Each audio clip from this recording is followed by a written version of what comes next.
দেখবেন কথাতেই আছে ঠেলায় পড়লে বিলেই গাছে ওঠে। তো আমার দশা হচ্ছে তাই, এই ঠেলায় পড়ে এখন একা হাতে সবকিছু শিখে গেছি। তো এই যে রান্নার অর্ধেক গুছাই রেখে এখন এই পোলাপানের খাওয়ায়ে একটু গোছ গাছ করে এখন যাব কিছু শাড়ির প্রমোশনাল কাজ করতে। তো আজ আপনাদের শিখাবো কি করে নো মেকআপ লুক করতে হয়। আমাদের রান্নাঘরে যেমন অল পারপাস ময়দা থাকে, তো এই হচ্ছে অল পারপাস হচ্ছে ফাউন্ডেশন। তারপরে এই যে এখন কনসিলার নিলাম, নিয়ে যেখানে যেখানে কালো কালো আছে সেখানে সেখানে ডলে ডলে দিলাম। তো চোখের পাতাতেও একটু দিলাম।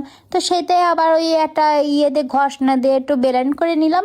ব্লেন্ড করে নিয়ে আবার একটু মুখে পাউডার দিয়ে নেবো যাতে সেট হয়ে থাকে। বাড়ির বউরা যারা এই যে ঈদের দিন রেডি হতে পারেন না, তো সকালে উঠে তো মেলা কাজ থাকে, বাড়িতে মেলা মানুষজন আছে, রান্না বান্না থাকে, তো তারাই সকালবেলা উঠে এরকম একখান লুক নেবেন, দেখবেন সারাদিন চলে যাচ্ছে।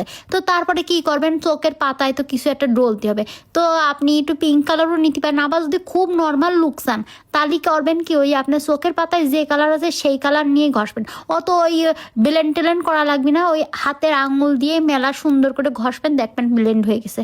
অত সময় নাই তারপরে করবেন কি, একটু চিকিমিকি দেখানোর জন্য, যেহেতু ঈদ, তো চিকিমিকি দেখানোর জন্য একটু গিলিটার টাইপের কিছু থাকলে সেটা চোখের পাতার উপর ওইটার উপরই ওই যে কালার দিয়েছেন তার উপরে একটু ডলে নেবেন, তাহলে দেখবেন সুন্দর একটা লুক আসছে। তারপরে ওইটা যদি দেখেন যে এদিক ওদিক হয়ে যাচ্ছে, তা টিস্যু দিয়ে মুছে নেবেন। তা কাজলটা দিলেন, তারপরে ভুরুটা আঁকালেন, এ তো হয়ে গেল। তারপরে যে মুখে এই দুই পাশে একটু লাল করবেন, থুতনিতে লাল করবেন, নাকের উপর লাল করবেন, তা এই তো হয়ে গেল রেডি। আর কিছু আছে, তারপর একটু লিপস্টিকটা মারবেন, একদম রেডি। তারপর একটা সেটিং স্প্রে মারিয়ে নেবেন, নিলে আপনি একদম সারা দিনের মতো রেডি হয়ে গেলেন। তারপরে কাজ করবেন, দেখবেন যে মন ফুরফুরা থাকছে, মানে নো মেকআপ লুক। সবাই মনে করবে যে আপনি মেকআপ করেননি, কিন্তু আপনি কিন্তু মেকআপ করেছেন।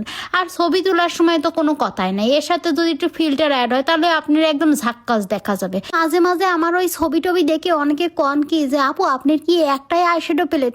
না রে বাপু, আমার একখানা আইশ্যাডো প্যালেট না, ওই পোলা পানের ওই খাওয়াই দাওয়াই রেখে 1 ঘন্টা যে সময় থাকে তার মধ্যে আমার ছবি তুলে ভিডিও করে রেডি হতে সব কিছু করতে হয়। আর অনেক আপুরা মনে করতেই পারো যে এতই যদি কষ্ট হতো এইসব কাজ করেন কি জানি, না করলেই পারেন।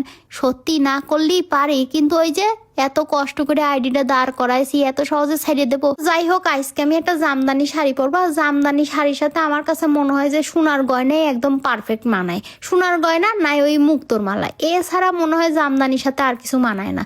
তো এই জামদানির সাথে আমার কাছে মনে হলো যে এই সোনার গয়না দুটোই সুন্দর লাগবে।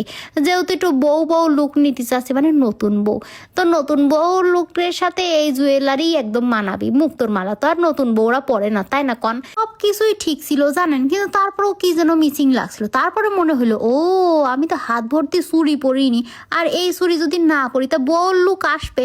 তো আমি এই যে 2 কালার চুড়ি নিছিলাম, লাল আর খয়েরি কালার চুড়ি নিছিলাম। তো এই চুড়িগুলো আমি নিছিলাম হচ্ছে অদ্রিয়ানাস ফেসবুক পেজ থেকে। প্রথমে ভাবিছিলাম যে এই লাল চুড়ি কয়টা পরবো, তো হাতে দিয়ে দেখলাম যে শাড়ির সাথে একদম কালারে মিশে যাচ্ছে, কেমন বোঝা বোঝা ঠেকছে। তারপরে আবার ওই লালগুলো বাদ দিয়ে খয়েরিগুলো পরলাম, তো এখন মনে হচ্ছে যে না এখন ঠিকঠাক আছে, সুন্দর লাগছে না? এখন আপনারা যত কথাই কর না কেন, এই নতুন বউ লুকটাই চুড়িগুলোর জন্য কিন্তু বেশি মানাচ্ছে। ভিডিওর প্রথমতে তো নতুন বউ শুনে যাচ্ছেন, দেখেন তো মাথায় ঘুমটাটা দেওয়ার পর সত্যি সত্যি কিন্তু আমার নতুন বই লাগছিল, গেদার মার মনে হচ্ছিল না। তো যাই হোক, ওইদিকে আবার গুল্লা উঠে যেতে পারে, তাই তাড়াহুড়া করে কয়টা ছবি টবি তুইলে ঘরে এসে ভাবলাম যে আগে ভর্তাটা করে নি। তো এর ফাঁকে আবার গুল্লা উঠেও গেছে। তো এই যে এতক্ষণ ধরে যে ঝড়ের বেগে ভিডিওটা দেখলেন, আমাদের জীবন সেই ঝড়ের বেগেই চলে। ওই ভিডিও দেখেন মনে করেন যে সারাদিন ফোন নিয়ে থাকে, বিষয়টা সেরকম না। তো যাই হোক, আজকের ভিডিও কেমন লাগলো অবশ্যই কমেন্টস করে জানাবেন। তো আজ এখানেই শেষ করছি, দেখা হবে নেক্সট ব্লগে। টাটা।